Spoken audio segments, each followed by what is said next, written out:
Aloha and welcome to my channel. I'm JayDreamerZ. We're doing Truth in Movies, where we break down the esoteric symbolism as I see it whenever I watch these movies. Today we're going to do Back to the Future, not part 1, not part 2, but part 3. If you want to see the other ones, you'll have to check out the Truth in Movies playlist where we've already broken down part 1 and part 2.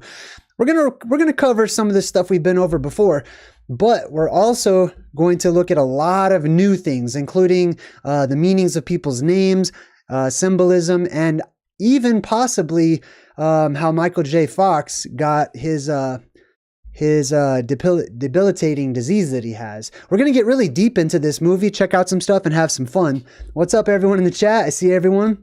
Shout out to everyone I see at the moment, which is Louis Martinez, Sunflower, Charlemagne, Daughters of Lilith, Robert Cushman, Dan Bear, everybody. It's good to see everybody. Matt Kubis, I see you there. All right, cool. Huge shout out to everybody in the chat. I hope you guys have a good time. So let's jump right into the movie. Back to the Future Part 3. Now, check this out. I like to break down the logos of the production companies. Universal comes up quite often. You may have seen this one right here where there's two rings around the world, or kind of through the world, right? And they don't really explain what these rings are for. You'll notice first and foremost, it makes the number 8. And we've discussed the number 8 and its symbolism and how it harkens back to ancient Phoenician. We've got Aleph, Bet, Gemel, Dalet, He, Vav, Zayin, Chet. So the letter 8 is equal to the number Chet, which meant a boundary, a marker, right? And we've also broken down in the past videos how Hill Valley represents the old land that used to be represented at the North Pole. I did turn up my audio a little bit so everyone can hear me a little better. So if it's too loud, feel free to turn it down. Let's go ahead and jump into the movie. So we've got the number 8 there. Also, I looked up, what are these rings? Why does it show these two interlacing rings? They say that it represents the Van Allen belts. The Van Allen belts that wrap around the world. Now, I have a different concept of the Van Allen belts. I believe that there are two of these barriers that are up there in our sky above us. And I've gone into great detail about what those barriers actually are, the physical firmament of the sky that separates our world from quote-unquote space, which is a huge part of this movie because it talks about how these people time travel and how they escape their reality to go into these alternate Earths or other worlds or whatnot. And many theories that I have over the last course of the couple of movies about how they're not actually time traveling, how they're actually going to alternate Earths during an apocalyptic event. Ultimately, this is all going to be from my perspective. So let's do a quick recap as part 3 does. We start and it's November 12th, 1955. If you watch the first one, that's the end of the movie where this one picks up, where Doc sent Marty back to 1985 and he's back in 1955 about to celebrate. Let's go ahead and recap. So we're at the clock tower. The lightning is going to hit the clock tower. The clock tower represents Mount Meru and the area at the very center of our world. So the lightning, there's always a storm too. And the storm represents the plasma apocalypse. When you see a storm, oftentimes in similar movies, it indicates there's going to be a change. There's going to be a significant event that happens, right? The world is going to be thrown into chaos. Magic is going to enter into the world and crazy stuff's about to happen. So back in part 1, at the end of the movie, Doc needs to connect the wires. So he slides down. Lightning is flashing everywhere. The clock tower does have the 4 pillars, as we've discussed earlier.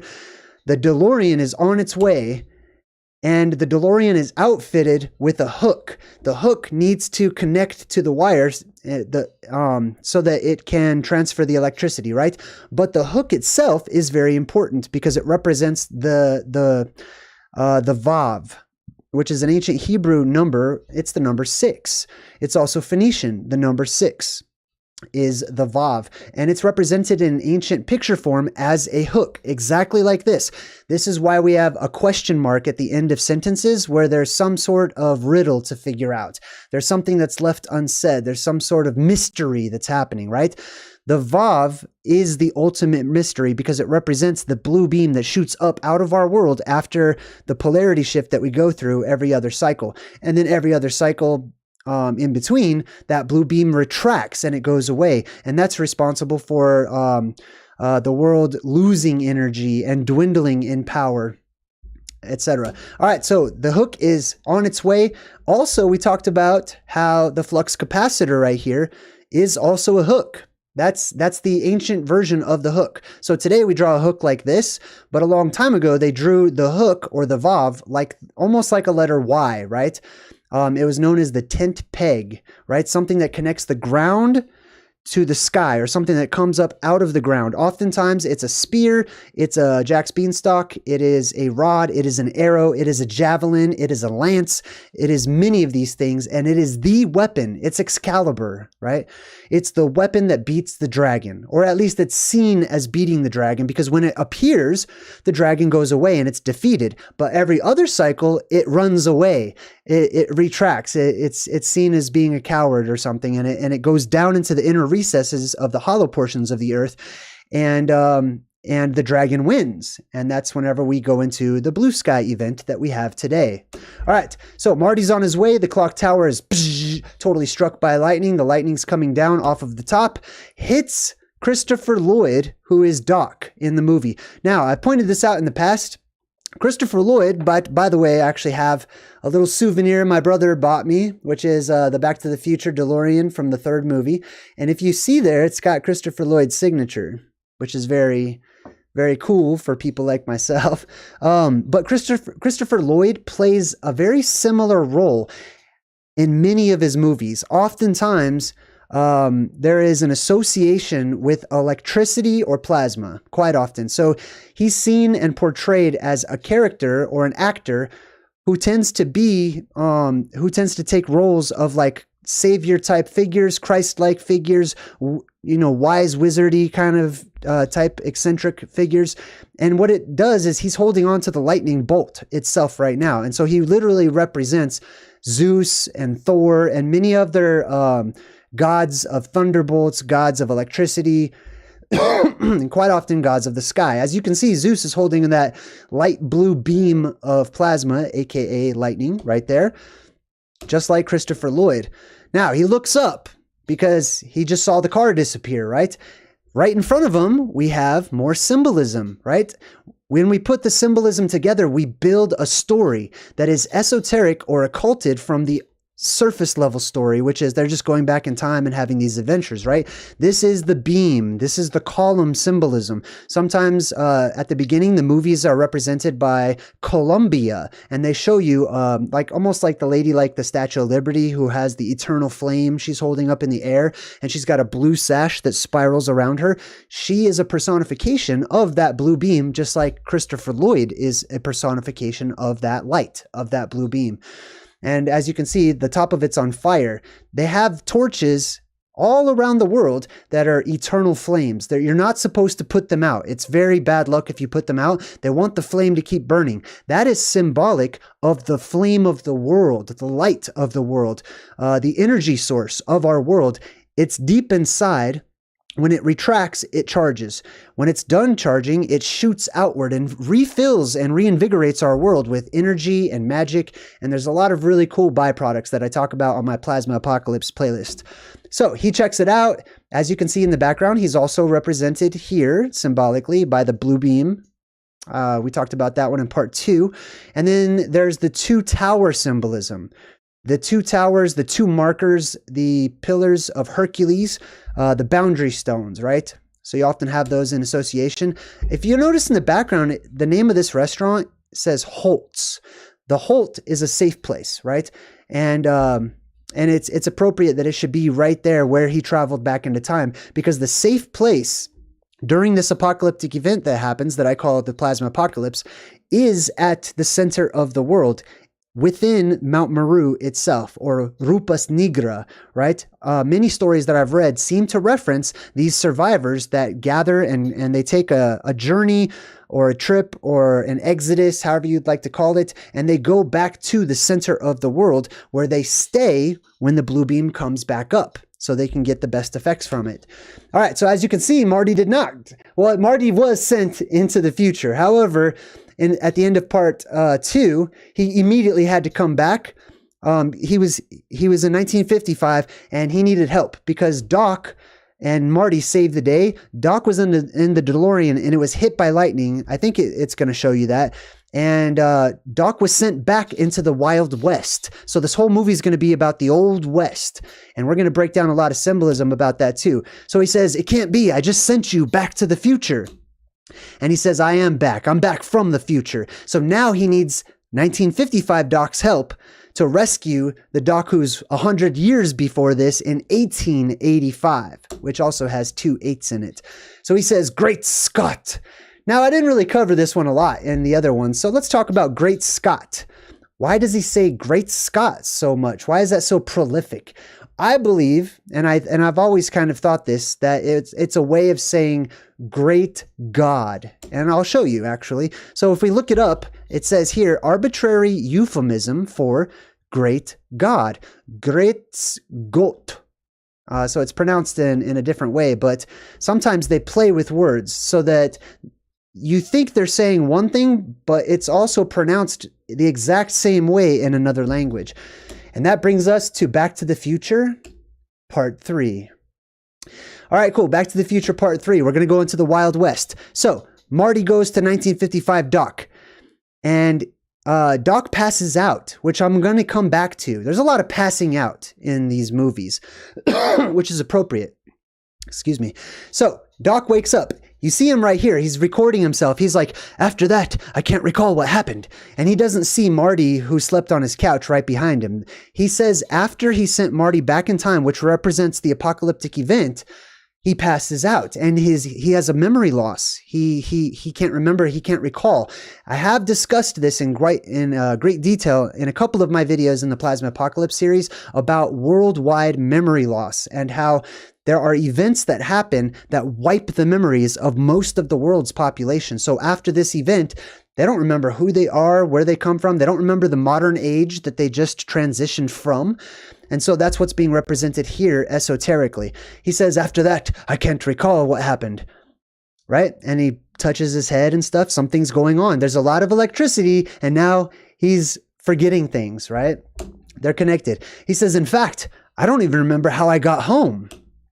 Perhaps, now listen, he's going to actually explain in a movie way the reality behind how people lose their memory during the plasma apocalypse, right? He says, perhaps the gigawatt discharge, which is electricity or plasma, right?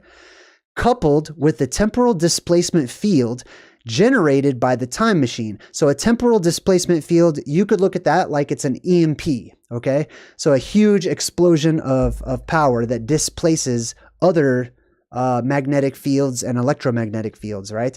An EMP, an electromagnetic pulse, which is also what they use in many movies to fight various robots and monsters and stuff.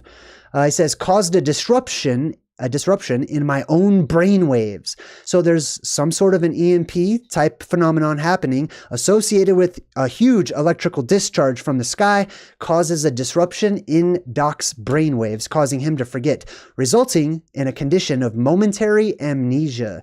Now, how strong that amnesia will be will depend on a great many factors of things that are happening, of location, and many other things.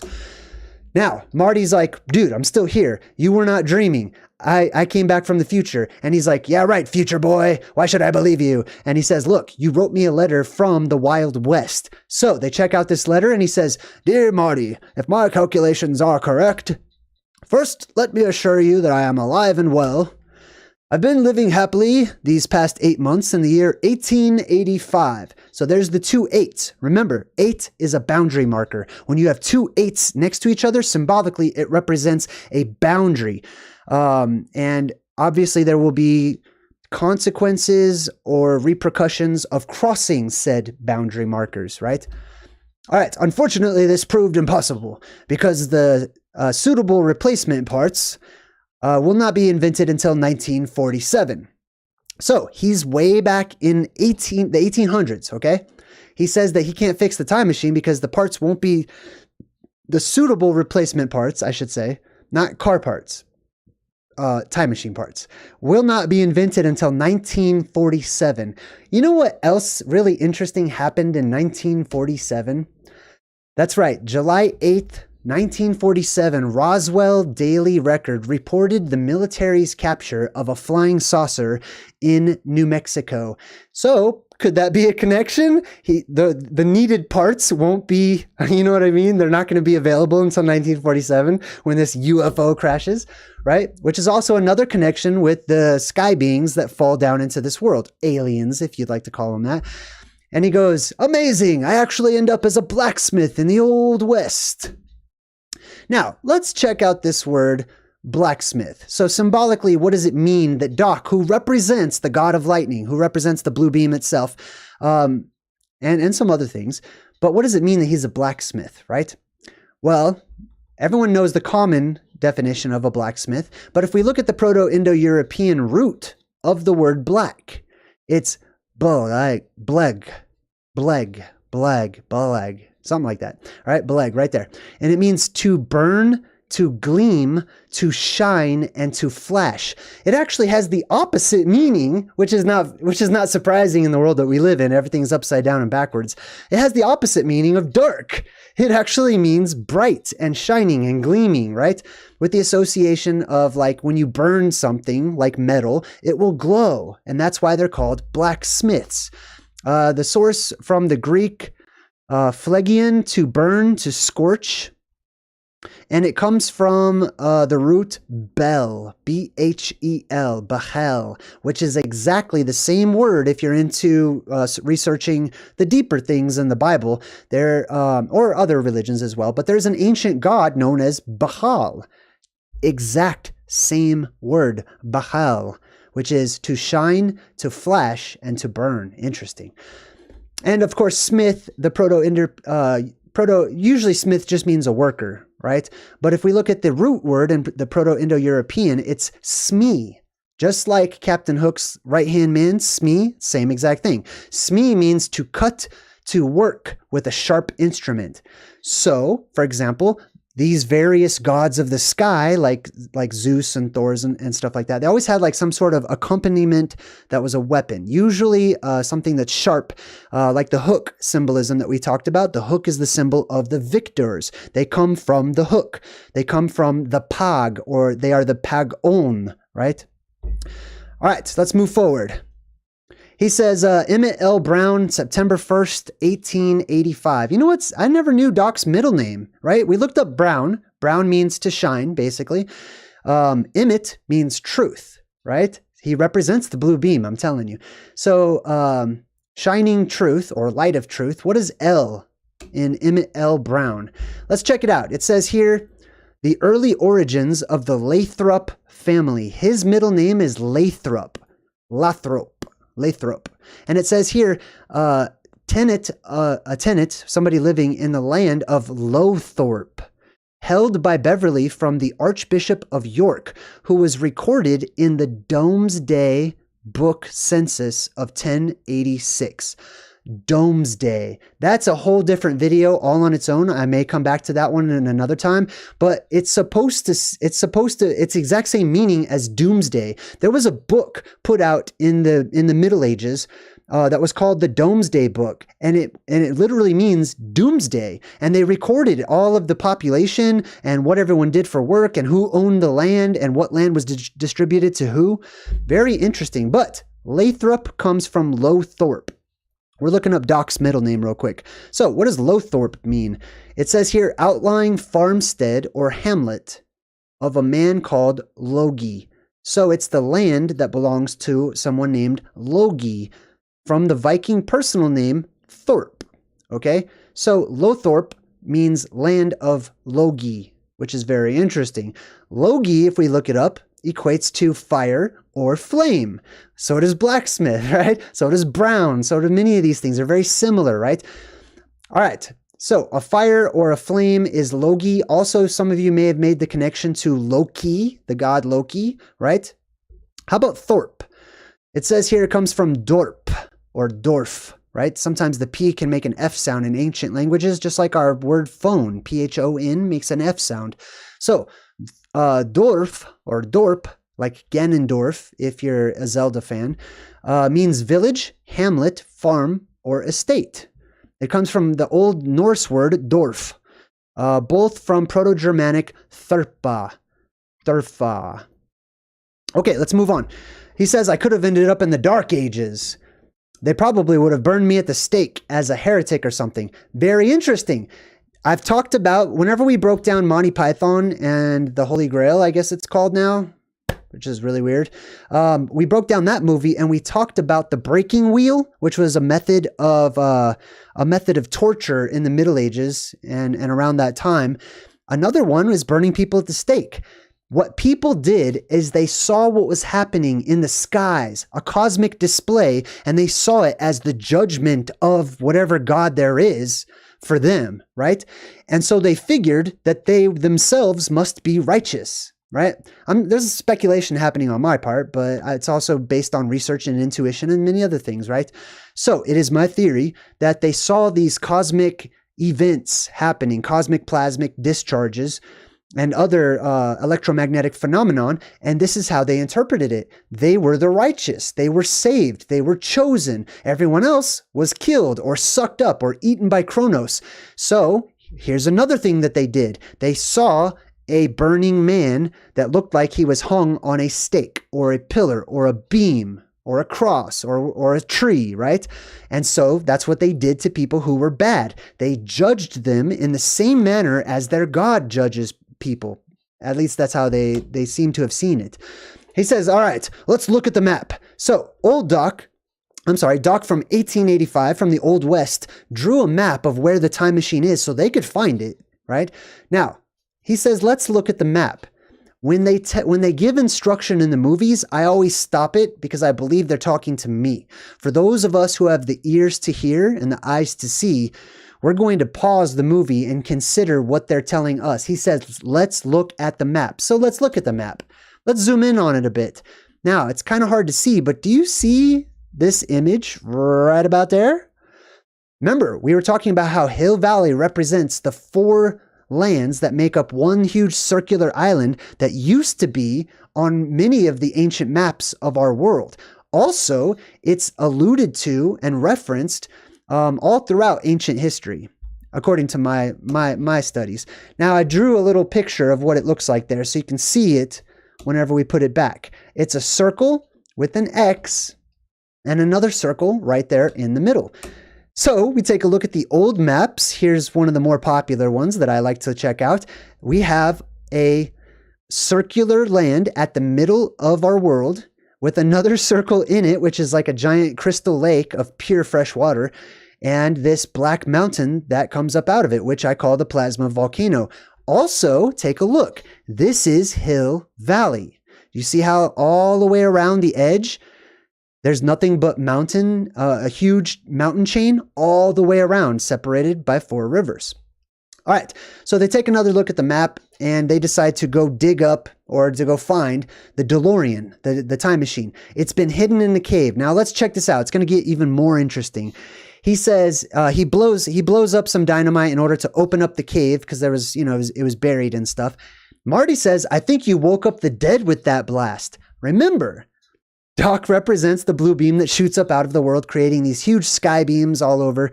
And that's the symbol that the apocalypse is over. But other things happen whenever that beam blasts from the earth. The world is depressurized and it creates a blasting sound that is extremely loud. People go deaf. People's ears bleed because of the pressure difference, right? And the dead wake. Wake the dead is real, right? From the Addams Family, they say, wake the dead. The dead wake after the trumpets of God blast. There is a judgment day. The dead rise. There is a zombie apocalypse. Very interesting. All right, so they're down inside this little cave system, this mine shaft.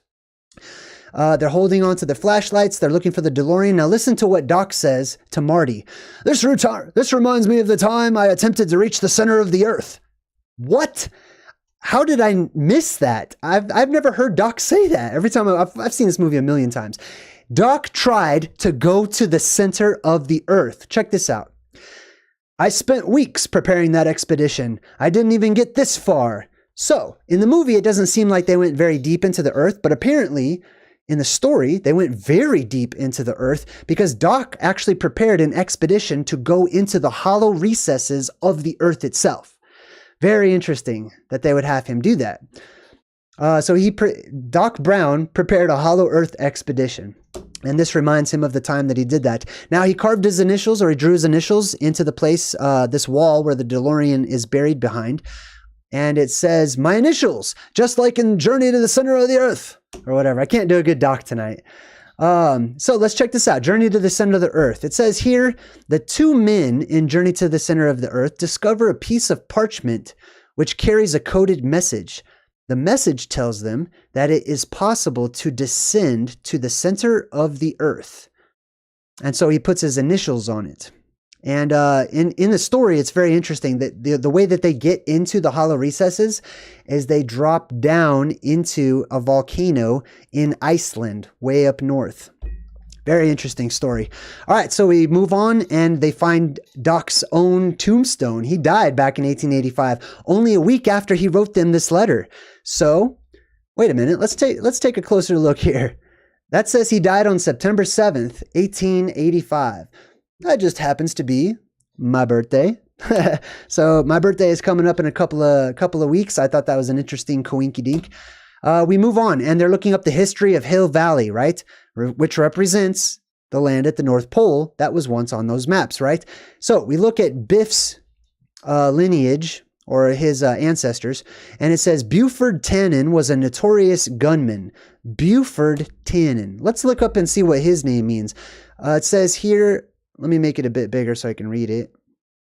The surname Buford is generally thought to have come from a place name, such as from Burford. So Buford is actually Bur. You see B-U-R and the word Ford. Burford. So let's figure out who Buford Tannen really is by looking up his name, Burford. All right, we look up Bur, and the Proto-Indo-European root is bars, and it says sea bristle. It's the same thing. It has the same root, bristle. So let's look up bristle. Under bristle, it says bristi is the root word, and it says it's from a smaller root, bars, which means a point or a bristle, a point or a spike in Sanskrit. So Buford Tannen, right, Biff's ancestor, is related to a spike or a needle or things like that, right? Because he is also at the North Pole. All right, let's continue on. Bristle also means a point, a spike, and a bristle. Ford, Buford. So we saw Bur or Bu, which means a point or a spike, right? What does Ford mean? A going or a passage, right? From the Latin portus, which means a harbor. From the root word per, which means to lead or to pass over, aka to cross a boundary marker, right? So a needle, a spike, and to cross a boundary. So that's who Buford Tannen represents. Now let's check out his last name, Tannen. It comes from tannum, which means crushed oak bark, or it has that by implication, I should say. And it's used in tanning leather, probably from a Celtic source such as the Breton tan, which means oak tree. Interesting. So tannon means of the oak tree, right? Essentially. So if we translate Buford Tannen's entire name, what we get is something to the effect of spike/stronghold, crossover, passover of the oak. Or if we put that into sentence form, it says one who has, or those who come from the tree of life, who crossed or arrived at the place of the spike or the stronghold, which is the plasma volcano itself, which is sort of seen as like the trunk of the tree of life, right? Or the world tree. All right, it says that he had a short temper and a tendency to drool, which nicknamed him the name Mad Dog, which is really interesting because backwards, that is goddamn. He doesn't like to be called that. We'll figure that out. All right, so Marty's like, what about you? How come didn't you have family back in the 1800s in Hill Valley? He says, no. They were the Von Brauns. My father changed our name during the First World War. Von Braun means brown. It's the same thing. It means something that is shiny and shimmering. Von basically means Lord. So his name originally in the German translates to Lord of Light. Doc's name. Then they were the Von Brauns, he says. And then they show you a picture of the clock. Ever see Clint Eastwood? He says, yeah, I did, Doc, and Clint Eastwood never wore anything like this. So let's check this out, because they talk about Clint Eastwood a lot in this movie. They really make a point of that. Look at these movie posters over here off to the right. Revenge of the Creature, and another one that's called Tarantula. It's kind of hard to see. But did you know Clint Eastwood played in those movies? Those were his very first movie appearances. He wasn't the star. He was a little side character. But if you look at it here, Revenge of the Creature.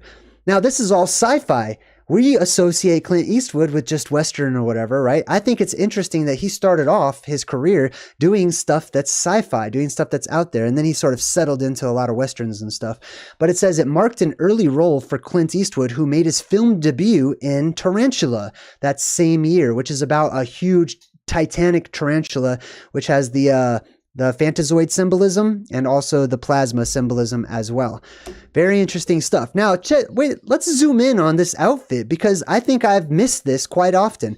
Remember in part 2 how we looked at Marty had a daughter, and we broke down his daughter's symbolism, and her belt was the number 8. So I thought I would look at his belt buckle. If we zoom in on it, it looks like that. That right there. Angel Love Bud, hey, thank you for the money. Man, that's going to help out. Thank you. I appreciate it. All right, let's check this out. This right here is a symbol that I've gone over many times before. This is a picture for a leg and a foot that are in motion. It is the ancient letter Gimel, or the modern letter C, right? Aleph right here, Bet, A, B. This is C. It goes from right to left. This is Gimel. It's the letter G. Also, the letter C. It's evolved over time, but it's a foot, and it symbolizes movement, action, destination, or this is to go somewhere, to gather together, right? And he's wearing the Gimel right there on his belt buckle. All right, so check this out. He tells him, I need you, and this is crazy because there's open desert everywhere. You know what I mean? I don't know why he had to do this in the movie theater or whatever. Maybe there's rocks or something, but he tells him to drive into a wall. And he's like, just trust me, Marty. You're going to disappear right before you hit that wall and you'll end up in the past. And Marty's like, okay. He says, you don't want to crash into some tree that once existed in the past. And then he points back at all of these mesas in Monument Valley. You see all these mesas right here? He says, you don't want to crash into some tree that once existed in the past. And then he points basically at the direction of all of these mesas. Isn't it an interesting location? It does look very westerny. It does look very deserty. And there's a very good reason for that, because that might be around the time that these things were created. It might be older than that, but then Christopher Lloyd, who represents the Christ-like figure, or the light being, or the god of electricity, etc., he spreads his arms straight out. He makes sort of a cross formation there. And he says, remember, where you're going, there are no roads. Before we get to that, I would like to talk about these mesas, right? I do believe that huge, ancient, gigantic trees, not just the trees, but gigantic flora and fauna of all kinds, starts to grow after we go through this polarity shift, right? The sky turns red, which enables plants to grow bigger and larger. They will also produce differently. They'll grow differently. They'll mature differently. And it makes a lot of our earthly plants seem sort of alien looking, and they change color. Also, the rapid depressurization, less pressure, helps everything to grow much larger. There's lots of different things. There's an influx of fresh oxygen. Everything grows to gigantic sizes. So the trees are included. But I don't believe that all of these mesas are all ancient gigantic trees and they're just stumps. You know what I mean? I do believe that there were ancient gigantic trees. But I think that there's various explanations for many things in our world. And it would behoove us to take things with a grain of salt and put many of those puzzle pieces together. So I've talked a lot about it. I've shown you this video before, but I will show you my theory on how these mesas were created during the plasma apocalypse, when cosmic electricity comes down from outside of our realm that is wrapped around in what is called the Van Allen belts, or the plasma sphere that is wrapped around our world. Our electromagnetic dome goes away. There's a neutral point. And when it goes away, that magnetism is no longer holding back the plasma. The plasma is free to ground itself or dock with the earth, right? Now, let me show you how that can actually create mountains in seconds. Let's take a look at this film that I have here. Now, this is from another YouTube channel. I've given him a shout out many times. I hope that you'll go check out his work if you're interested in the electric universe theory. But what he did is he took a metal plate, put it over sand, and he does various experiments.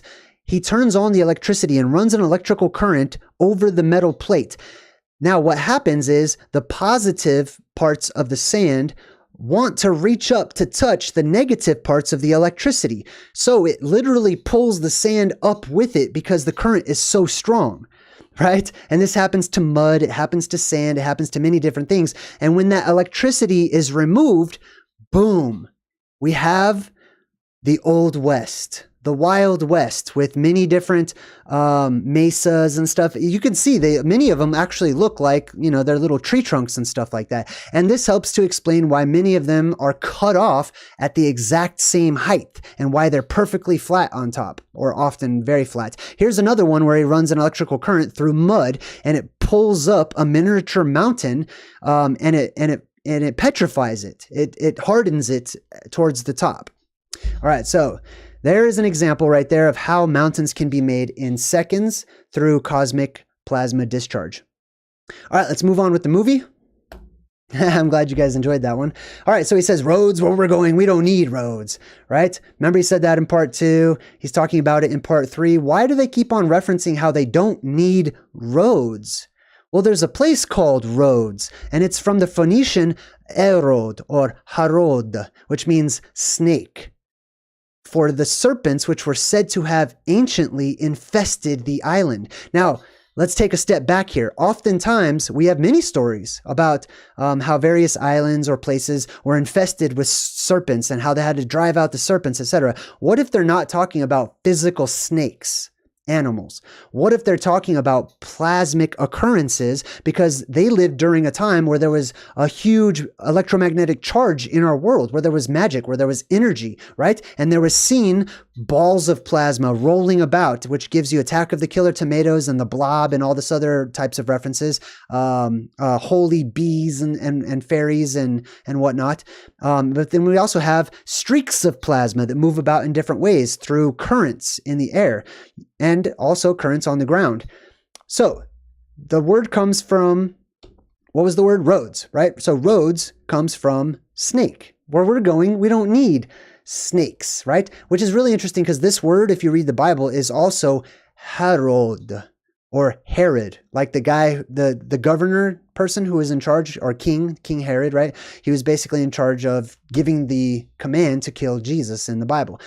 All right, so he takes a look at him. Now look at this outfit that he's wearing. It looks like you just see like some atoms or something, right? Some sort of atomic symbol there. But if you take a really close look, you can see that there's the 6-pointed star of David there as well. I believe that was put in there purposefully. He says, good luck to both of you for our sakes. I'll see you in the future. And he goes, you mean the past? Exactly. Why does he say exactly? Because the future and the past are the same thing. They're on a cyclical loop. They repeat themselves over and over and over, and it falls to us to rise above that loop, to escape the loops and the cycles of this world. All right, let's move forward. He says, you mean the past? Exactly, right? The future and the past are the same thing. It reminds me of X-Men Days of Future Past. All right, so Marty travels full speed. He puts a lot of faith in Doc, right? Full speed at the wall, totally goes through it, ends up in the Old West. I just wanted to show this picture so that you can get a feel. Imagine that there's huge beams of plasma reaching down, and it's pulling up the sand and the mud and whatnot. And once it touches, the circuit is complete. Electricity rushes through and petrifies it, solidifying it instantly, and basically creating a statue of what it looked like the time it was hit. Here's another version of that. As you can see, there are many of these in the world. I love geographic anomalies and trying to figure out how they were created, as opposed to millions of years of wind and rain made these columns of rock shoot straight up into the air. You know what I mean? I don't know. That doesn't sound right to me. Then Marty's in a cave, trying to put away the DeLorean, and there's a bear inside of the cave. Interesting. Symbolically, there should be a bear inside of the cave where the time machine rests, because the time machine is a Faraday cage. It's a place where you can go to be safe from all of the electrical discharge that's happening during a worldwide electrical storm that I call the plasma apocalypse. There's a bear in there as well. There should be a bear because bear is directly related to the word brown. It means bright or brown. Same exact root word, and as we've already discussed, brown essentially equates to bright or shining. It doesn't mean that these days, but in the ancient world it did. But they had different colors back then, which is another interesting topic. All right, so Marty tries to get away from the bear. He falls down a hill, hits his head, and passes out. More passing out, just like he did in part 2. Boom, he passes out. Right after he travels through time, he passes out. Right after he travels through time, he passes out. Right after Doc sends him through time, he passes out. Do you see the trend that's happening here? People pass out during this apocalyptic event for many, many different reasons, right? Some for chemical reasons, some for, out of fear or whatnot, all kinds of reasons, but many people worldwide pass out. Number one on the culprit list is a lack of oxygen, right? People are panicking, they're freaking out, and all of the air is getting sucked up into the sky, and they just pass out. All right. Oh, and then this is from later on in the movie. We'll come back to this one, but here's another one where he passes out later on in part 3. He's like, come on, Doc, wake up, right before they're about to travel through time. All right. So he's in bed and he's like, I dreamed I was in a Western. Remember his mom is there and he's like, Mom, this happens in every movie. And he goes, I dreamed I was in a Western. What's a Western, right? In our minds, we just think of like the Old West, the Wild West, and it's a movie about the Wild West or whatever. But what does West mean? Where do we get the word that means the direction, right? Western. Let's check it out. It comes from Latin, vesper. Vesper, which some of you might recall Spaceballs, Vespa, right? It's exactly the same thing. It's from the Latin vesper, which means evening or west, and it says see vesper. All right, let's see vesper and see what it says. Perhaps an enlarged form of the root v or we, which is a totally different word than the English we, and it means down. Let me make that smaller so you can check that out. Vesper means down. West was once considered to be inside of the earth, down into the hollow recesses. Therefore, that makes east, which is related to this one as well, right? One is Uoster, and one is just Oster. Oster is east. Oster basically means star, okay? It means some other things too, but Vuoster is where we get west. It's the opposite of the star up in the sky. It means down. Isn't that interesting? East is up.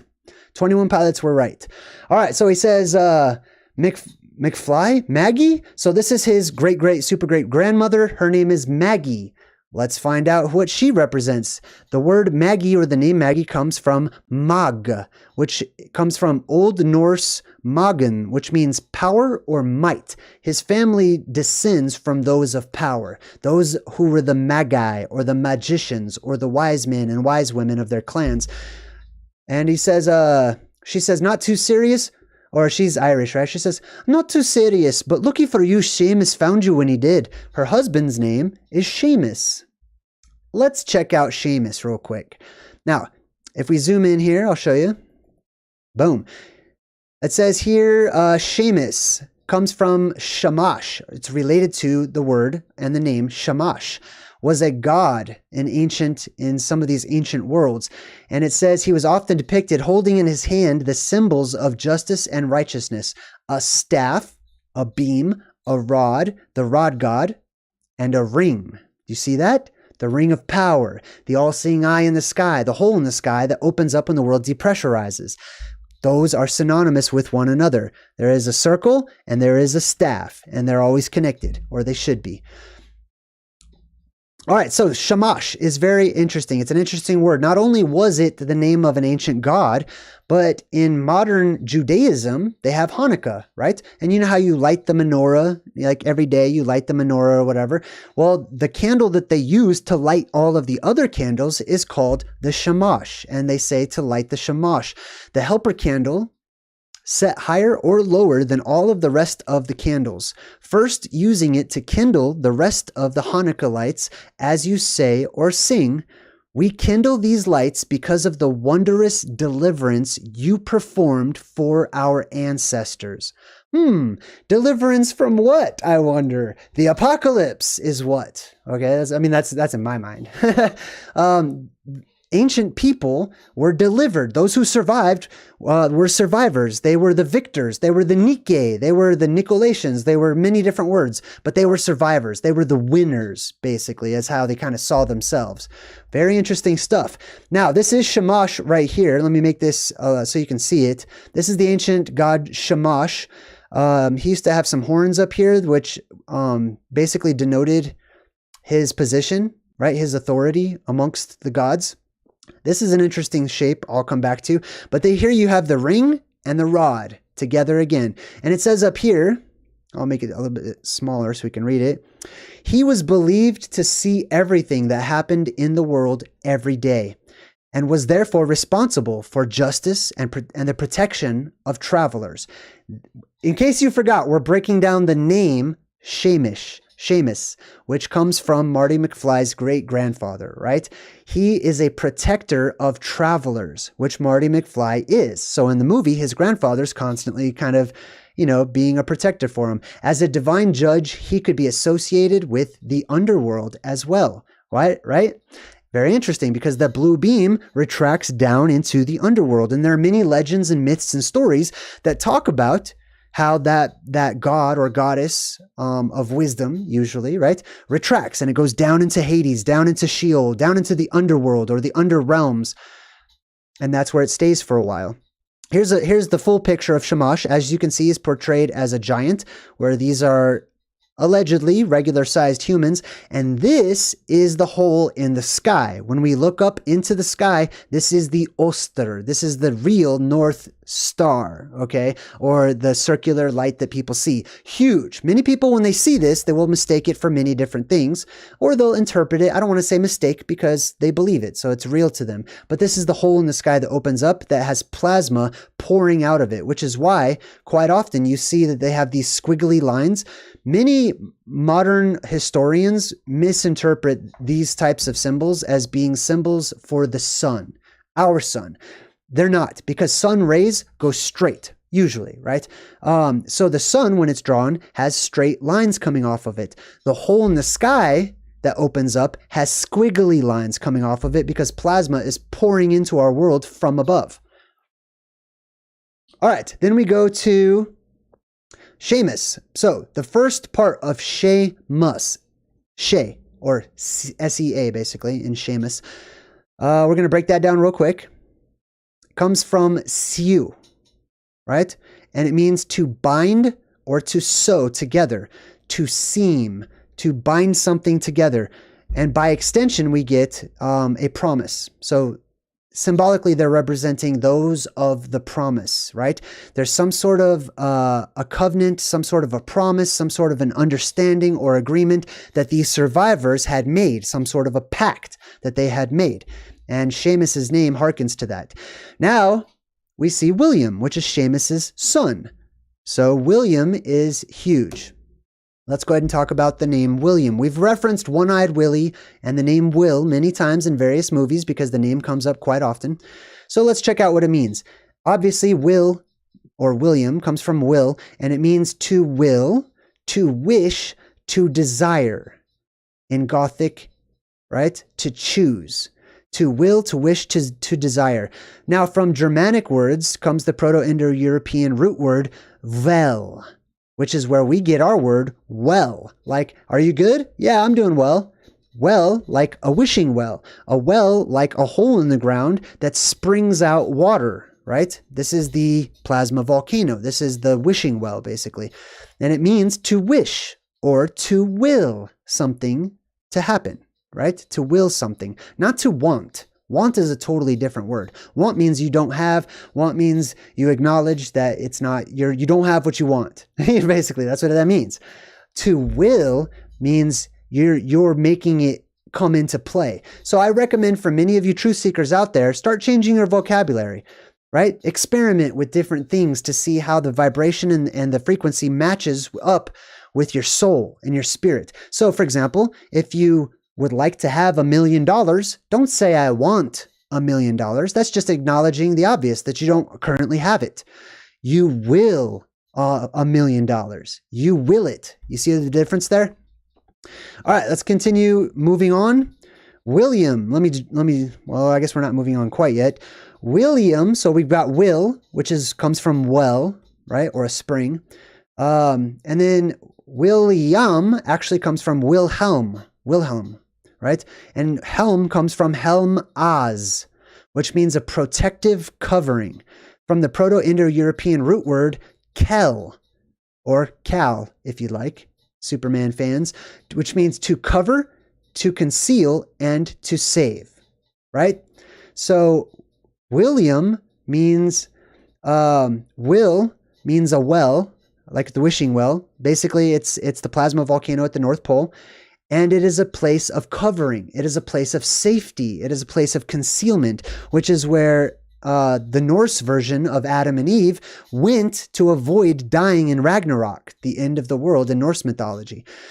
All right, so we go back to Marty McFly's super great grandmother, and she says, William Sean McFly, the first of our family to be born in America. What does Sean mean? Let's just check it out real quick. This is very interesting. It's an Irish form of the name John. John comes up all of the time in the movies, not just because it's a common name.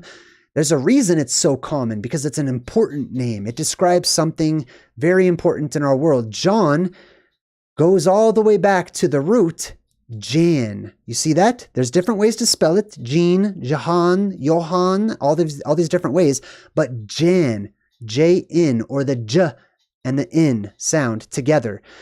Now, I've talked about this. There's different forms. You could say Jan Oz, somebody who is strong with Jan, whatever Jan means, right?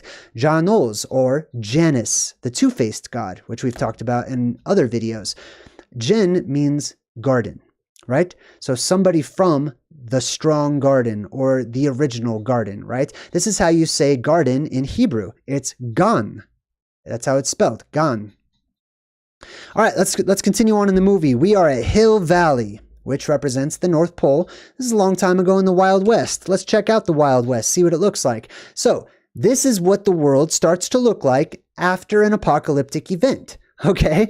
Everything is torn down. There is sand and dirt and debris all over the place because we have gone through a tempest. We've gone through a world storm that kicks everything up into the sky. And as I showed you in the video earlier, when you apply a strong electrical field or current over a desert or sand or dirt or dust or debris of that sort, right? Not only does it form columns that pull up into the sky and petrify once they meet to complete that circuit, but dust immediately shoots up into the air in all places, right? All of the world's dust, wherever there's that strong electrical plasma trunks coming down to ground itself to our world, it will pull up dust, right? All of the heavier stuff follows after the dust, right? And it follows those currents that are being generated. But the dust just poof, comes up all over the place. So there will be a worldwide dust storm, or dust bowl, if you'd like to call it that. And that's also seen in many apocalyptic types of fantasy and sci-fi flicks. All right, we go to the clock tower. The clock tower is being built. And as you can see, there is some of the blue beam symbolism here with the pole, right? And at the top of the pole, usually they put a little ball, right? And the tree itself, the tree of life. This is where both of these things should be, is right here at the North Pole, figuratively or symbolically speaking. I also think it's interesting because of the masons or the builders, right?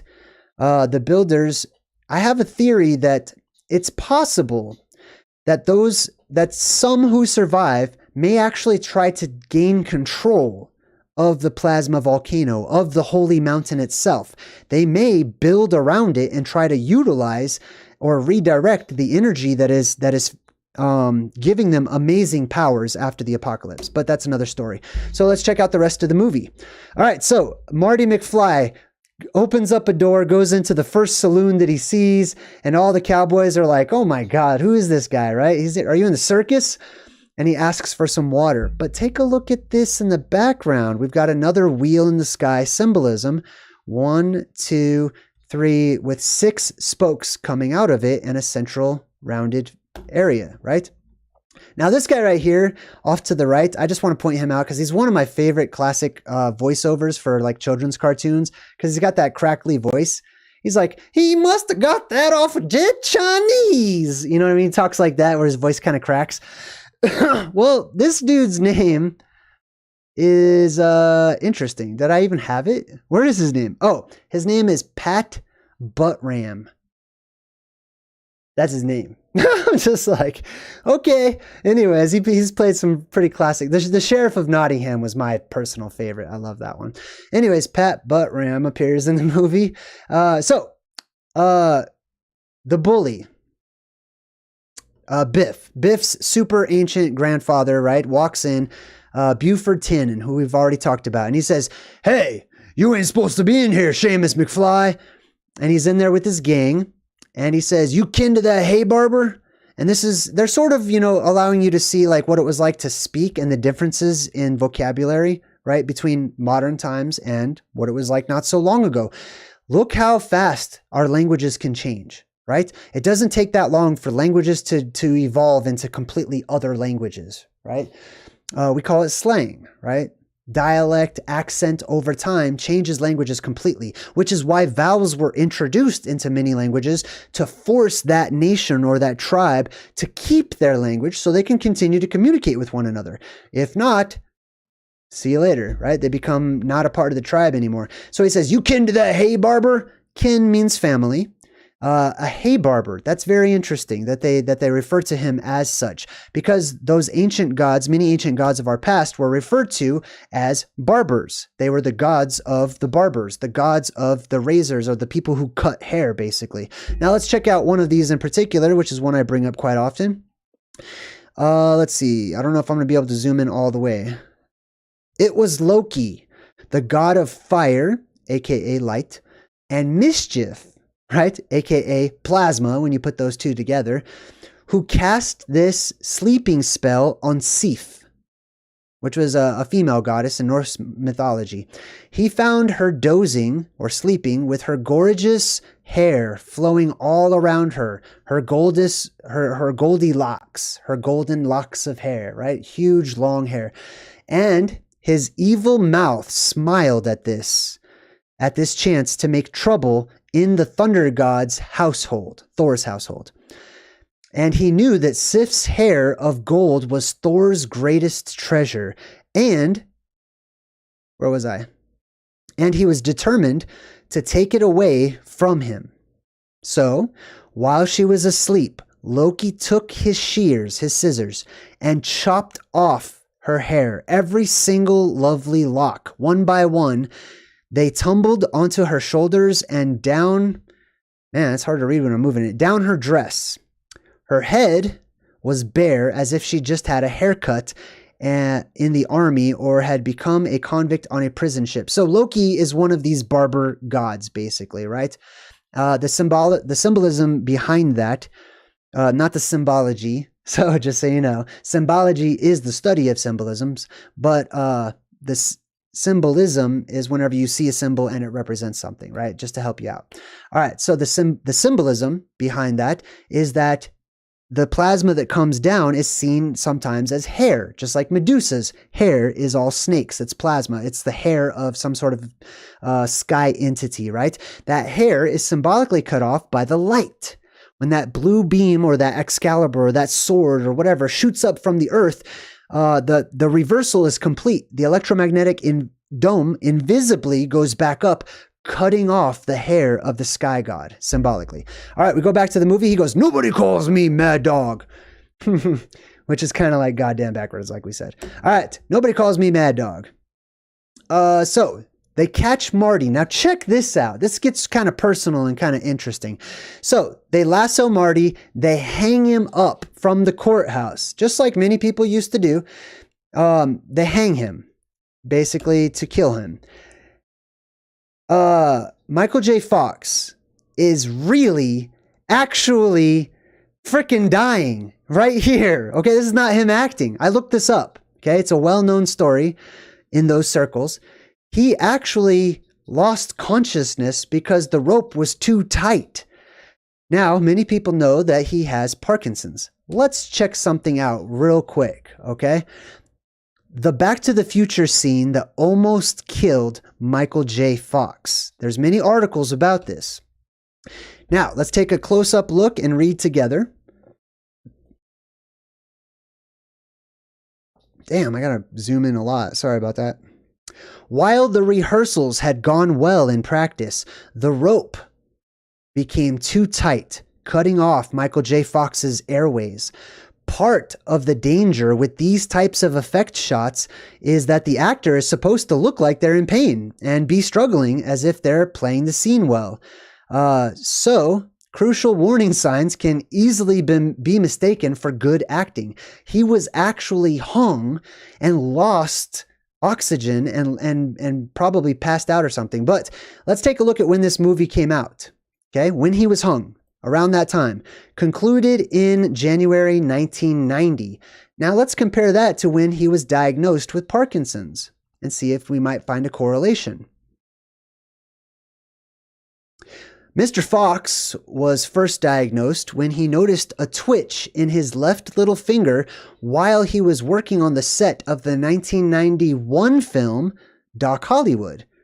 So he was hung in Back to the Future in 1990.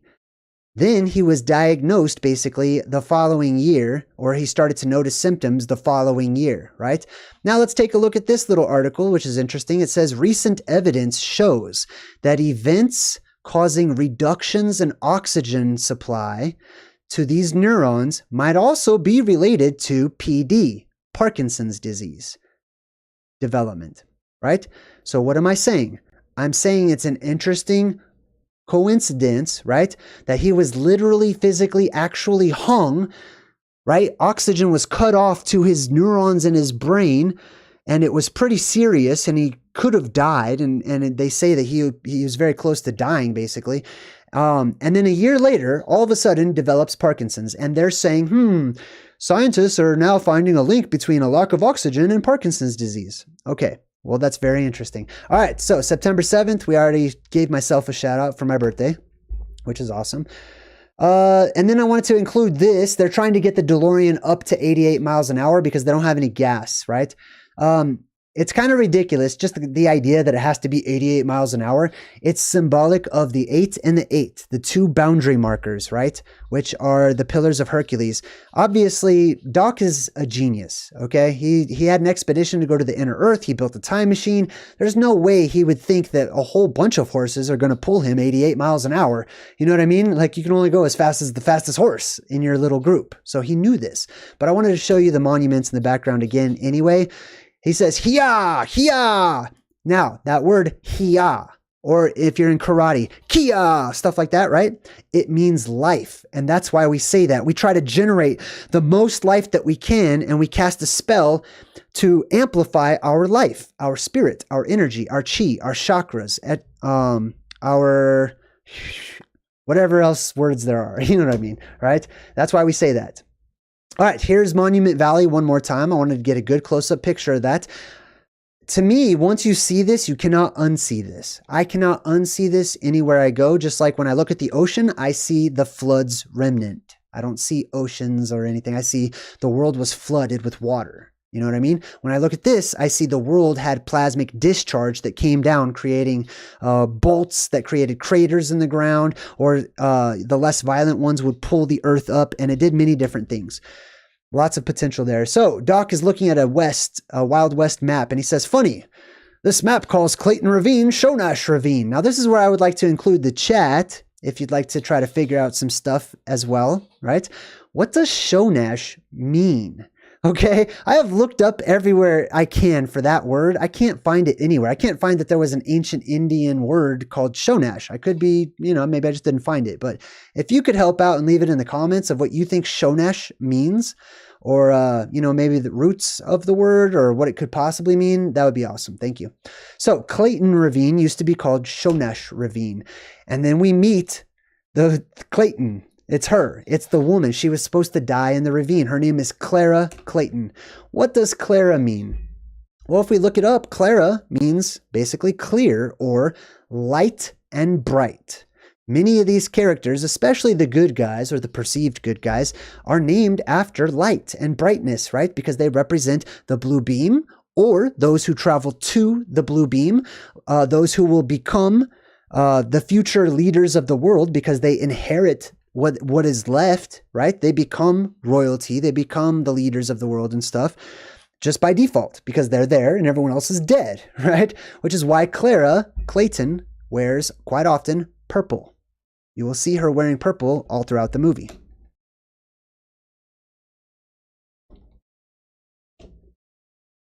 All right, well, there's the letter Gimel. I can't remember why I put that in there. Oh, Clara Clayton, that's why, because CC. They do this with character names quite often. If you notice, they have them having like the same letter twice in a row, and it's symbolic quite often. Clara Clayton is 2 C's in a row. So those with the eyes to see can figure out that the C, like I said, equates to the Gimel, or the third letter of the ancient Phoenician alphabet. 2 C's in a row is 33. 33 happens to be how big the plasma volcano is said to be in ancient manuscripts, 33 miles around. So another interesting connection with the center of the world. All right, so we go back to Clara Clayton's house and we see some more interesting symbolism because on her little church schoolhouse is that same symbol from the map that we saw earlier. This is the symbol for the North Pole. Now, I know it's, just decorative in some places these days, but that's what it's turned into. This would never have been mistaken for just a round window. You know what I mean? Why put those 4 things in there? It doesn't even make any sense. That actually impedes your vision if you're looking out of the window because it is a sigil. It is an energetic symbol that represents something for those who know, right? All right, let's continue on. All right, so we go back to Doc's blacksmith area, his little farm barn or whatever it is, garage. And he says, at which point we'll be instantaneously transported back to 1985. And he basically is saying we need to drive the DeLorean off of an unfinished railroad bridge, right? Go past the point of no return. This is the leap of faith. Right? He's going to drive off of a bridge over a huge gorge, over a huge valley or whatever you want to call it, a steep cliff, right? And he has to take a leap of faith. The leap of faith is seen all throughout various movies. I'll show you some examples here as we move on. But this is the point of no return. Once they get to this symbolic image, they can't go back. Now, if this movie represents them getting to the North Pole to leave various realms, right, and become travelers or riders on the storm during an apocalyptic event, right? This is the point of no return. It is a tower. It is the strong tower. It is the dark tower. It is the black tower. It is the plasma volcano, Rupus Negra, etc., with the 6-pointed star on top. As you can see, the windmill is symbolic of exactly that. And as we talked about, so is Hill Valley itself. Check out one of these top-down views of Hill Valley, right? You can see the 6-pointed star right there in the middle in their little walking area. All right, so then Marty goes to this dance. It's actually like Labor Day, which I just want to throw this out there because Labor Day is coming up pretty soon.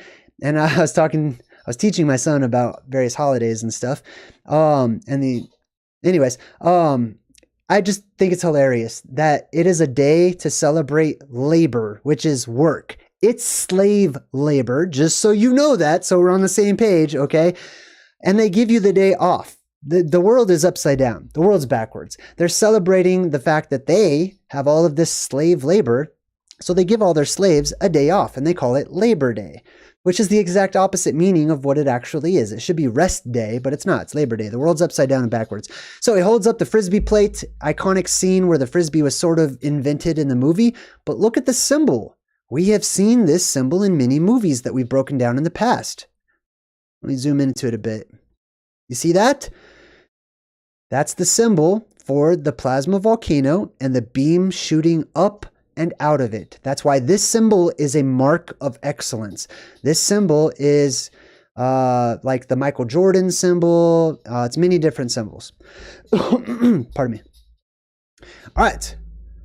Frizz. Oh, we're going to break down Frisbee real quick. So it's a Frisbee. They make a big deal about that.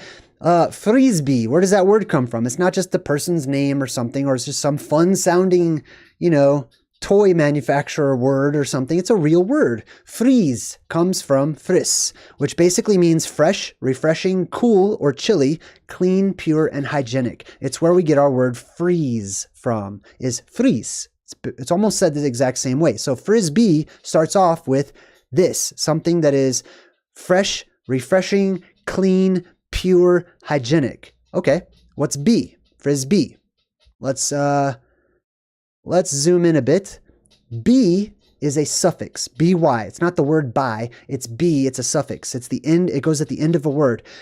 Be in a place name indicates a name given by the Vikings when they settled in Britain.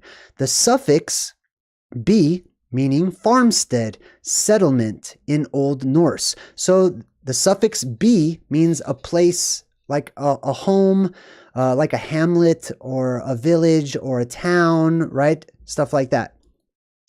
So a clean, pure town represented by the plasma volcano and the blue beam, right? Anyways, you get what I'm saying with that connection. All right, so they're at this Labor Day dance or whatnot, and this guy is trying to sell his guns. And he's like, I'd like you to have this brand new Colt Peacemaker and a gun belt. So he gives it to Marty McFly because he's going to do a gun battle with Biff's grandpa, basically, right? Colt Peacemaker. The gun's name used to be called Peacemaker, right? The world is flipped upside down and backwards. Everything is the reverse of what it should be. Weapons were considered things that kept the peace. Because if everybody has weapons, criminals are less likely to be rampant. You know what I mean? It was called the peacemaker because that's what they did, right? It was enough to keep criminals at bay, knowing that everybody had access to something that could kill them. You know what I mean? I just want to throw that out there. Anyways, Doc finds his girlfriend, Clara, and they're up there looking at the moon with a telescope. And she says, the one that's out there all by itself, like a starburst. And he goes, that one's called Copernicus. I'm not going to break down the name Copernicus, but instead, let's actually take a look at what they're looking at. No idea what just happened. Hold on. I clicked on the wrong button, obviously. One moment. Sorry about that. That's weird. All right, let me get back to where we were here. He went back in time. He went through the wall. He got hung and got Parkinson's. September 7th, the mountains are pulled up, the Frisbee, etc. And they're looking at the Copernicus crater. Booyah, right there. Let's take a good, strong look at this crater. Okay, they say, trust me, we could talk about the moon all day long and all night long because there's so many anomalies and strange things going on, especially when compared to the official stories, right? Look at this crater. Do you see these sharp angles? Another one. These sharp angles on the crater. You see how it's like bends in right there? There's like a notch in the side of the crater. Isn't this interesting? I find it to be extremely so. But we're not going to harp on this. We're just going to move on. Just want to point that out. All right, she says, Doc is like, I never found lunar geography so fascinating. Me neither, right? Once I started looking for the truth, right, which is represented by Doc himself. His name is Emmett. It means truth, or Emmet. I never found lunar geography so fascinating, as will you once you start looking into the deeper recesses of these belief systems and where they come from versus academics versus independent research and common sense and ancient stories and stuff, right? You'll see the moon in a totally different light. All right. Now, Doc has to break up with her because he realizes he can't really have a girlfriend because he's going to go back to the future, right? So he says, I came here in a time machine that I invented. And then she's pissed. She says, oh, I've heard some whoppers in my day. Remember in part 1 when we zoomed in on the whoppers that they showed you that were right underneath Einstein, Benjamin Franklin, Newton? They happened to put the word whopper underneath it. She's referencing the same word, and it means to lie. It means somebody who's telling lies. They're telling whoppers. All right, so Doc is depressed. He's sad. I actually got super. Every time I see this part, it actually makes me sad because I feel for him. I really do. He likes her so much, and he's got like this childlike sort of, thing, and kids are full of emotion. They're all emotion, you know what I mean? And so their hearts are very fragile, just like Doc's heart was very fragile. So he goes in there and he orders some whiskey. He's going to drink it away like a grown-up. Right? You know what I mean? He's going to handle it like a grown-up, which is terrible, right? I don't even want to be a grown-up in this world. Being a grown-up sucks in this world. It's like, there's some benefits, but man, I'd rather retain that childlike innocence and those wide, wondering eyes looking up at everything so gigantic, right? Just like how Doc does. Anyways, so he goes to the bar, basically, which sucks. And the bartender's like, you know what happened to you on the 4th of July? Now let's talk about dates, okay? Our dating system. Doc represents the blue beam. Doc represents a change in our environment. He represents something that happens during the apocalypse, right? Now, sometimes I've talked about the apocalypse happening December or around the winter solstice, but there is a summer solstice apocalyptic event as well. They bounce back and forth between the two, changing our times and seasons. So, Doc and the 4th of July. Oh, and then he starts, actually, man, did I even go into detail about that? I guess not. Well, anyways, our calendar was changed, right? The 4th of July. Our calendar, we've got the old Gregorian calendar, and then we've got the Julian calendar. I believe those are the two main ones, right? There was a huge fuss. I'm just going to give you a little backstory so you can understand the 4th of July reference, okay? And all of them going forward, because there's many all throughout the movies, right?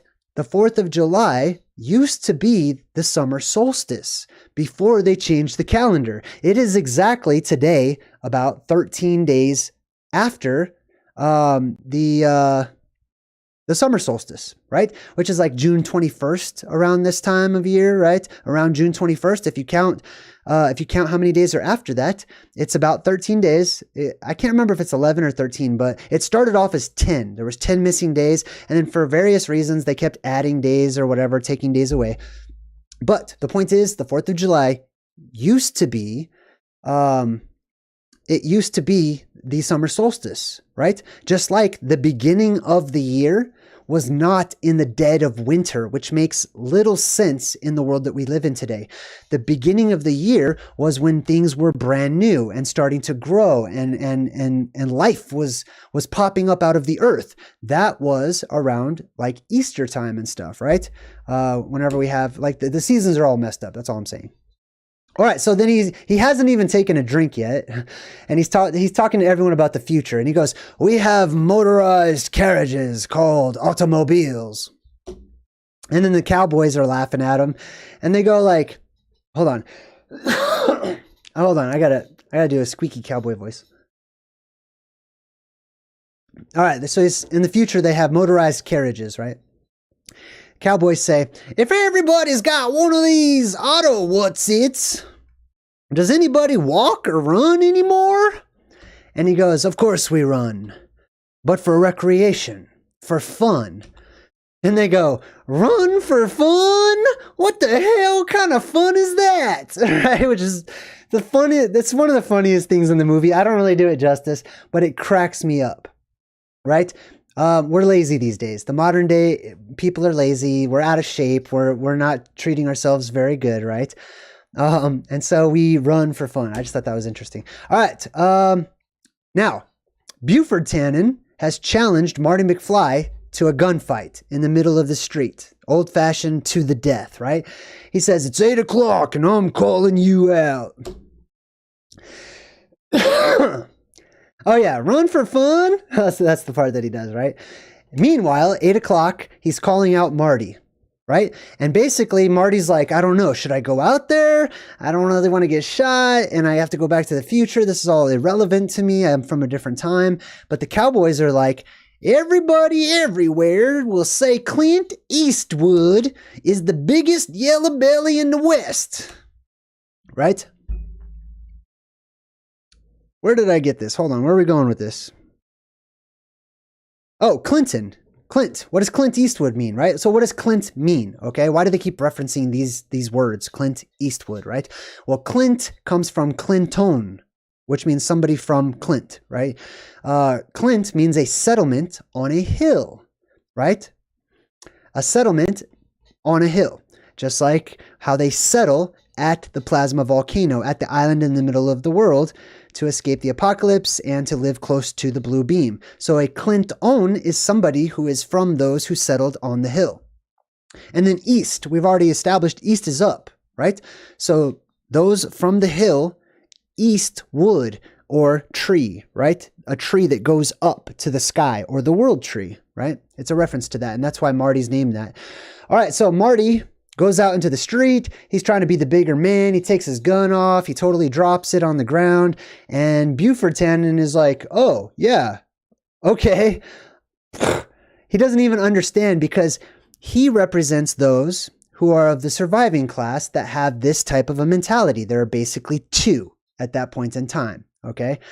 There are the good and there are the bad. And there are the ugly, I guess, if you're a Western fan. But he doesn't get it. He doesn't understand peace. He doesn't understand unity. He doesn't understand coming together and working things out. He represents a mindset of division and separation and ruling and ownership and bullying, etc., right? So he doesn't get what's going on. So he shoots him. Pow! Right in the chest. Boom. Marty McFly is down. Looks like he's dead, but boom, he gets back up, cocks back his fist. Pow! Pow! Punches Biff right in the face, and Biff's eyes roll back and he lands in a bunch of manure. Now, it could be that Biff represents those who come up out of the ground. Okay, there's two different types of races that emerge during the plasma apocalypse. One are those beings or races that come down or fall or float or fly or whatever down into our world from above. They come from other realms out there. And that's the only time that they can. Right, is when the portals open, when the sky opens up. They come down into our world. And then there are the other beings who live underneath our feet right now at this very moment, far down in the inner recesses of the earth, where oftentimes it is said that there is a pungent smell like sulfur, fire, and brimstone. And that could be why Biff or all of his family members inevitably will smell like poo. Right? Which is kind of like just this gross smell. It's also the same symbolism in the movie The Labyrinth, where they have the bog of eternal stench and similar things. Or in Shrek, when they're going to the castle to rescue the princess, right? All right, so all this manure falls onto Buford Tannen. He has flies buzzing around him. Now he is the Lord of the Flies, or Beelzebub, if you prefer. And he goes, oh, I hate manure. And he spits it all out. Now, Doc and Marty have to rob a train. They're not going to rob it, but they're going to take it over, right? So they hold up the train. Doc looks back. He's like, detach everything. They need the train to push the DeLorean up to 88 miles an hour so they can get back to their own time. And Doc made these special blanket-looking pouch things to throw into the fire to make the train go faster. Remember, they're trying to cause an apocalyptic event, basically, so that the sky opens up symbolically and they travel through time. They go to another alternate Earth. So Marty's like, what are those blanket things? And he says, they kick up the boiler pressure and make the train go faster. They get closer to their jump into this other world faster because the pressure is increased, right? The pressure in our world increases, and that is what causes the plasma apocalypse. It's a depressurization event, a rapid depressurization of our atmosphere worldwide. So Doc is doing the exact same thing. In order to have the apocalypse happen, he's increasing the pressure, which is interesting. But we have a tag along, right?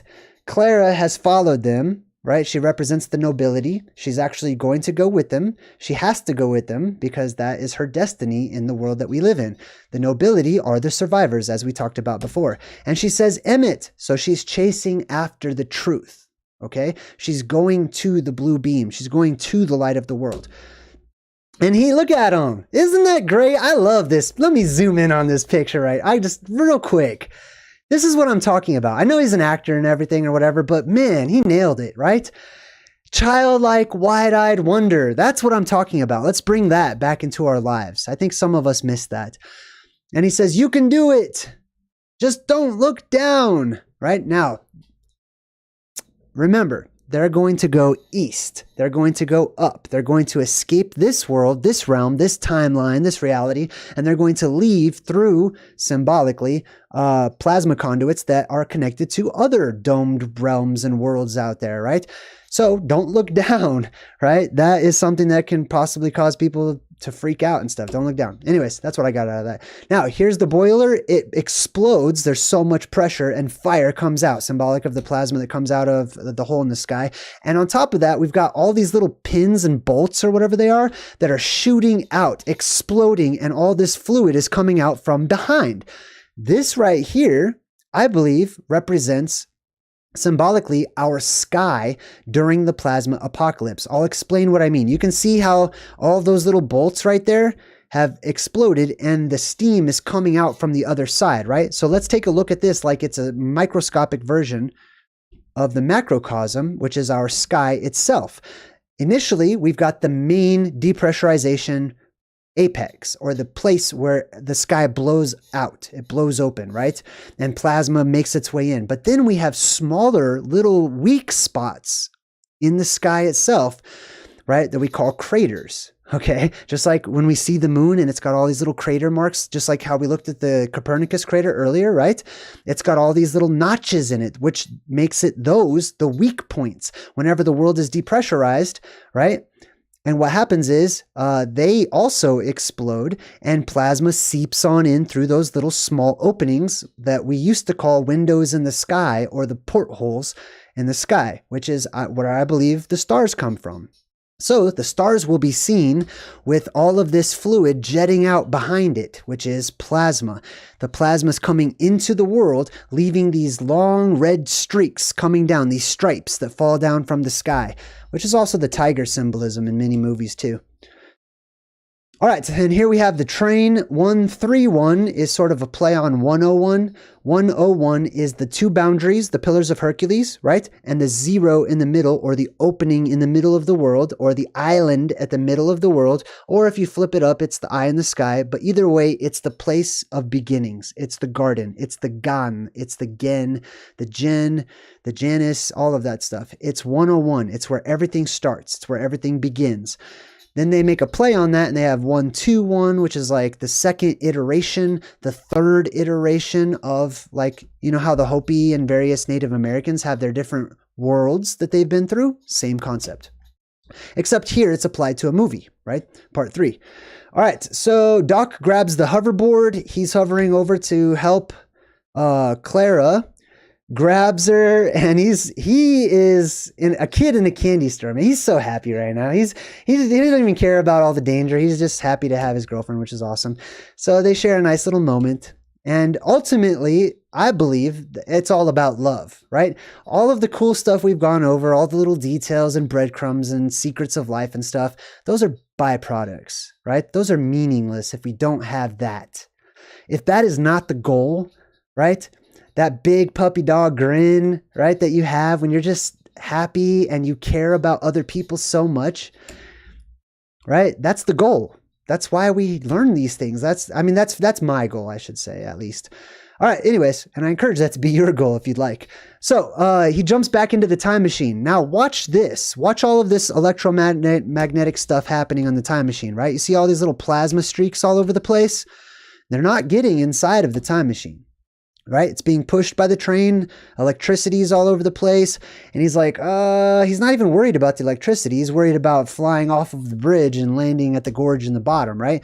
Meanwhile, electricity all over this car. The time machine has to have electricity all the way around it because he's a survivor surviving a plasma apocalypse. There's plasma and electricity all over the place. He has to be in a Faraday cage if he's going to survive and make it. Or at least that's how they've portrayed it here. You don't have to be. There's always exceptions, right? But this one is definitely acting as a Faraday cage. So let's look at some examples of Faraday cages and show you in real life, right? Here's a guy sitting in a Faraday cage, which is just a cage of metal that is grounded to the earth. And all of that plasma on either side doesn't even touch him. It's totally harmless. He can do whatever he wants as long as he stays in that Faraday cage. All right, let's look at another example. Boom, here's another example. There's some children inside of this Faraday cage while thousands of bolts of electricity are flying at the cage itself. They hit the cage, they travel all the way down, and they want to ground themselves. So it just goes down to the ground, right? It wraps all the way around, keeping the person inside of it safe. You could see that the people can actually touch the Faraday cage from the inside, and they're totally fine. Nothing's wrong. The electricity comes down from the sky, it hits the metallic object, and it follows the path of least resistance to the ground, keeping the person inside of the car totally safe. Now, if you were outside of the car, while the DeLorean is trying to go back in time or whatever, and all those sparks are going off, if you happen to touch it, you would die. You would be struck by the light of God, and you would be zapped, and you would be electrocuted. Here's another example. Lightning goes down, hits the car or the plane or whatever, and it wraps around and it goes straight to the ground, keeping the person inside completely unharmed. It's got nothing to do with the wheels being made out of rubber. Let's be clear. Okay, if you're wearing rubber-soled shoes, you can still get hit by lightning. Okay, now and die. Okay, or become seriously injured. However, if you're wearing full knight's armor and metal mesh and stuff, and you're basically wrapping yourself in a little Faraday cage, and you get hit by lightning, you're totally fine. Here's another one of a car, a real-life example of a car. Boom, totally hit by a Tesla coil's electromagnetic or electricity. It's fine too. So anyways, we made that point perfectly clear. They take the leap of faith. They go off of the bridge, right? You have to take a bridge to get to the North Pole, basically, is how it's seen, at least symbolically. Now, this reminded me of Westworld. I don't know how many people have watched Westworld, and I haven't done a breakdown of it or anything, but in the season before last, you had the Wild West, and everyone in the Wild West, most of them, were all kind of robots, right? And they had this mass robot exodus where they went to the edge of a cliff where it looked like if you're a regular person, they would just jump off the cliff and die, and they would fall to their deaths. But the robots looked beyond the cliff and they saw paradise.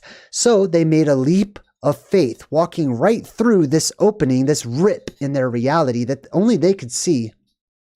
And as you can see, it leads all the way up this ramp and sort of dumps off of a cliff. And all these robots made this pilgrimage, this exodus, all the way out to this area right here.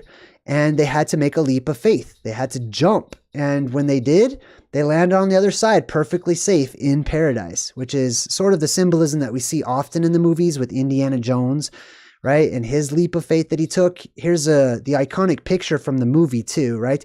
We've got all those with bad vibes, allegedly, falling down to their deaths. Person takes a leap of faith to get to the torus field, to get to the plasma that's coming up and out of our world, creating these cosmic images in the sky, aka the Holy Grail or the Holy Grail. And sometimes I'll say these words differently purposefully, just for myself and for practice, just so you know. All right, so the train is veering out of control. We've got like the flying train symbolism, even though it's just falling.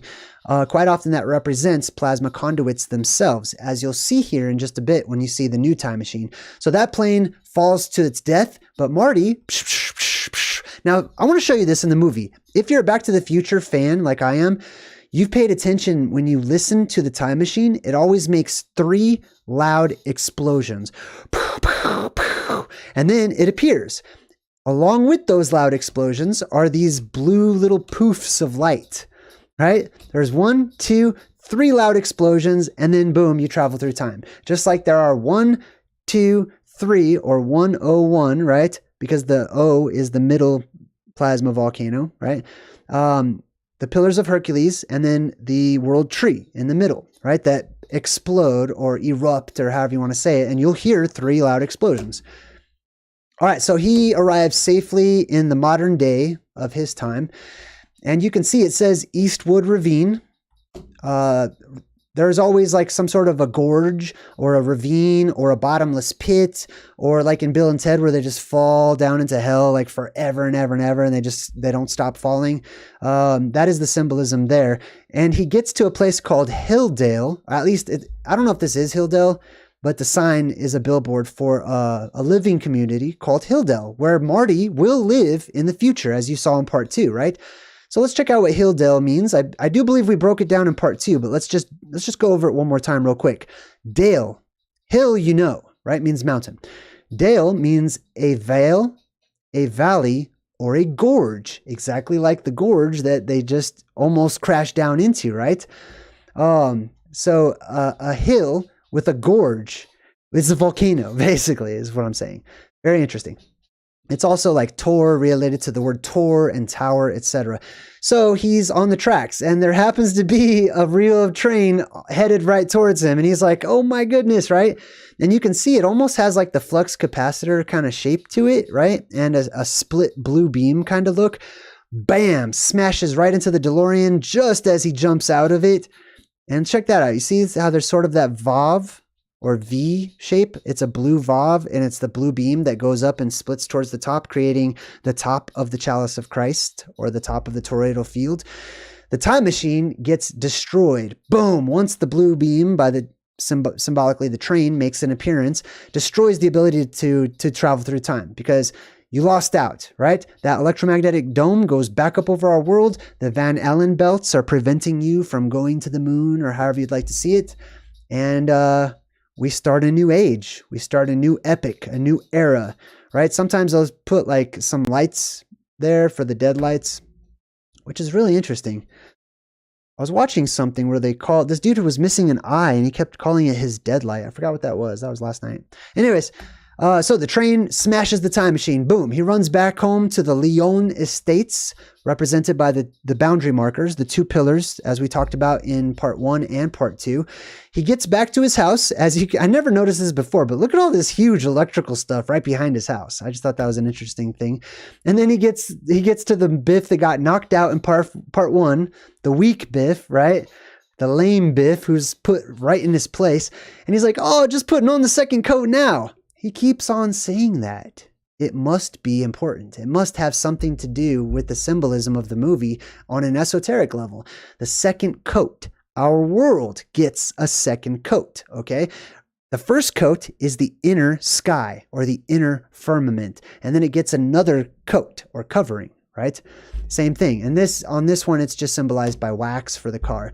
All right. So he walks up to his girlfriend, who they totally abandon in like every movie, every part of this. They just ditch her. She's passed out, right? She went through an apocalyptic event. She's also passed out. Her name is Jennifer, representing those of the Garden of Eden, the the Jennies, right? Or the Jennifer or whatever. And then she says, Marty, it was a dream, wasn't it?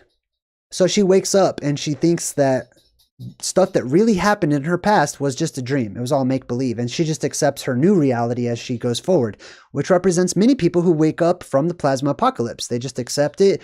They move on. They start a new life. Excuse me. All right. Now the bullies pull up, right? Which kind of sucks. I wish they brought back the old bullies, but these ones are cool too. The bullies pull up. The main bad guy is Flea. Right? I know we talked about needles in part 2. We broke down all the needle symbolism and stuff. Flea, who is Needles in the movie, is a founding member and bassist of the rock band Red Hot Chili Peppers, which has a ridiculous amount of plasma apocalypse symbolism. They talk about how the elite are trying to escape this world, how they're making plans to get out of here, and they don't want to be followed or anything. It's very deep looking into Red Hot Chili Peppers lyrics, right? So it's only appropriate that Flea make an appearance in the movie as well. Also, Red Hot Chili Peppers is symbolic of the red plasma that comes down and it's red hot or whatever. All right, so he wants to race. He calls him a chicken or whatever. And he learns his lesson from being called the chicken. He doesn't race them, and they almost hit this Rolls Royce, which is some old expensive car. I don't know. I don't see the value and stuff like that. But anyway, he says, geez, I would have hit that Rolls Royce. All right. So we get back to the railroad track, and Doc has built a new time machine made out of a train. Look what runs the train. 2 magnets with an electrical field or current passing between them. Did you notice that before? There's 2 magnets opposed to one another, and there's basically plasma between them, right? So the train makes an appearance, 3 bursts, 3 booms, and it comes out or whatever. You see all the electricity all over this plane. I mean, all over this train, because it is the electricity or the VOV or the light or the blue beam or whatever that makes time travel possible, etc. So we've got the train that pops out of nowhere. Doc is just as happy as can be. He's been in all kinds of adventures. Pops out of the train. You can see a little purple glow there, indicating that he is nobility, or he is a survivor. And he says, "Marty, it runs on steam." Steam is also something that we're going to see a lot of, right? Steam, not so much from boiling water, but vapor, water vapor, as there is a lot of vapor when the world depressurizes and the atmosphere is stretched rapidly. It creates water vapor all over the place. So there is a worldwide mist that goes everywhere. All right. So anyways, he introduces his family. They get out. She's wearing purple. She's one of the survivors. And he says, "You can't keep a good scientist down." And that reminded me of us.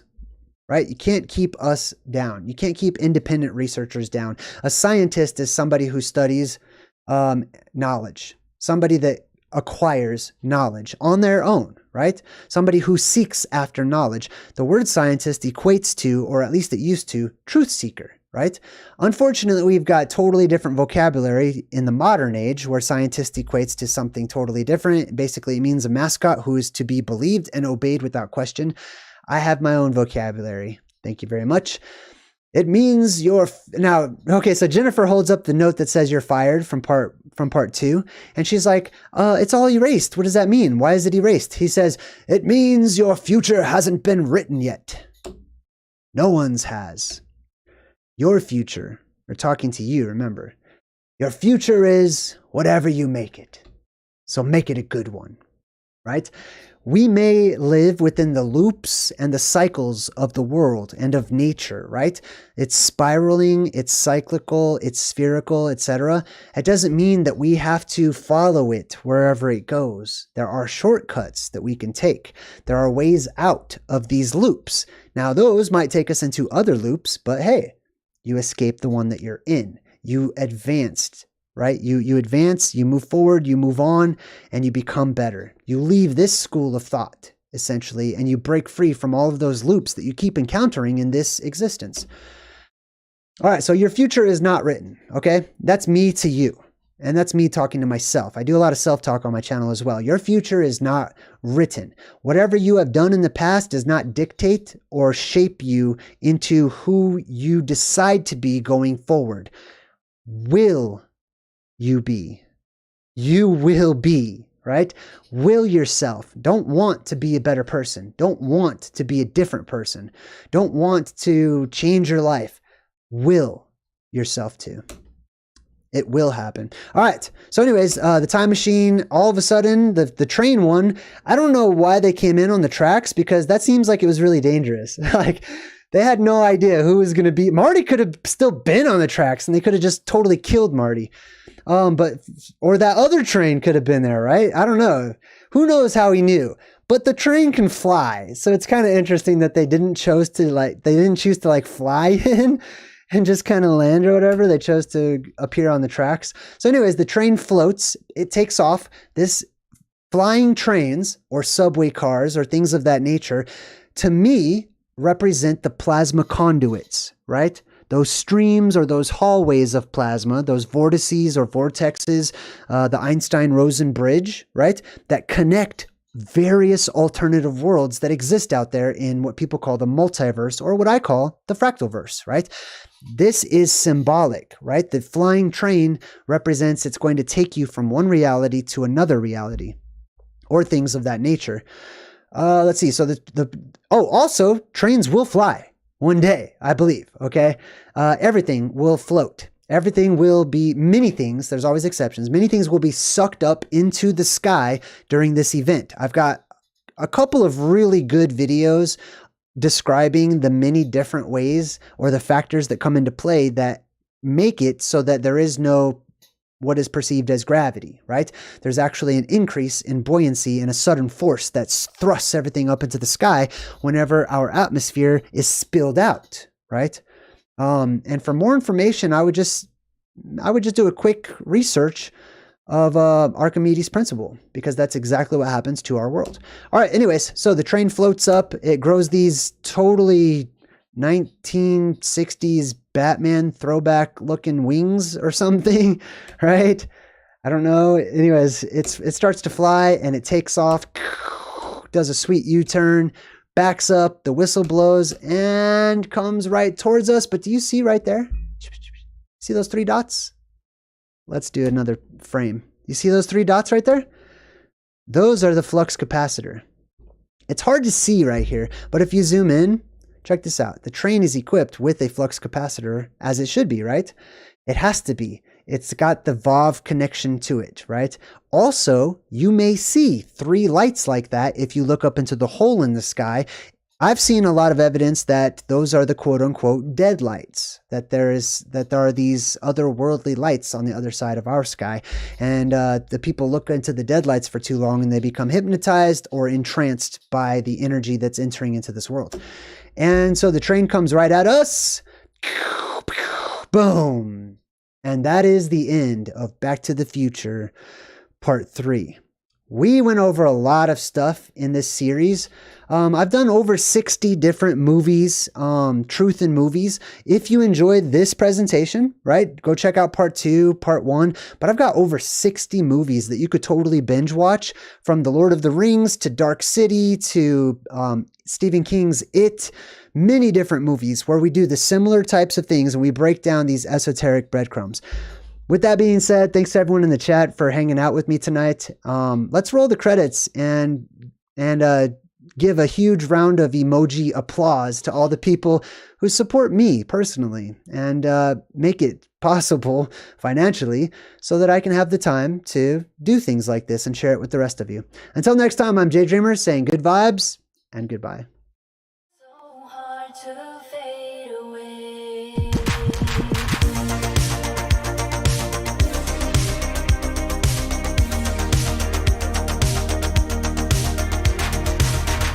I try so hard to fade away,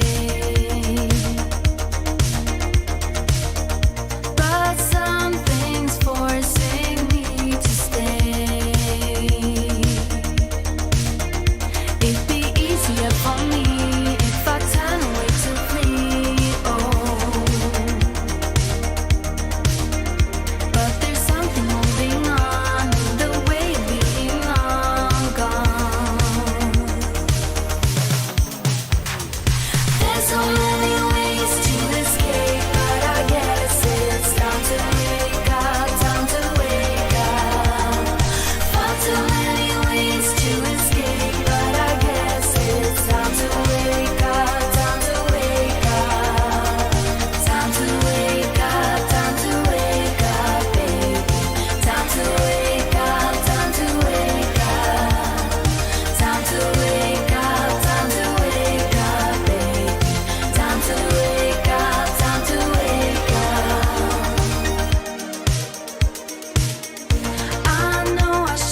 vast multiverse. Your powers